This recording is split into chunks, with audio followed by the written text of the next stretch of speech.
இத்தாலியின் சிசிலி தீவிலிருந்து நிவாரணப் பொருட்களுடன் காசா நோக்கி சென்ற கப்பலை இஸ்ரேல் படையினர் சிறைப்பிடித்தனர். கப்பலில் பயணித்த காலநிலை செயற்பாட்டாளர் கிரெட்டா துன்பர்க், ஐரோப்பிய நாடாளுமன்ற உறுப்பினர் ரீமா ஹசன் உள்ளிட்ட 12 பேரை கைது செய்தனர்.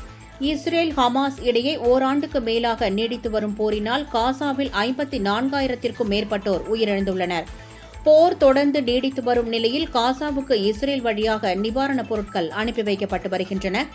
இந்நிலையில் நிவாரணப் பொருட்களுடன் சென்ற மட்லீன் என்ற கப்பலை சர்வதேச கடல் பரப்பில் வைத்து இஸ்ரேல் படையினர் சிறைப்பிடித்தனர். மேலும் அந்த கப்பலில் பயணித்த கிரெட்டா துன்பர்க், ரிமா ஹசன் உள்ளிட்ட 12 பேரை இஸ்ரேல் படையினர் கைது செய்தனர்.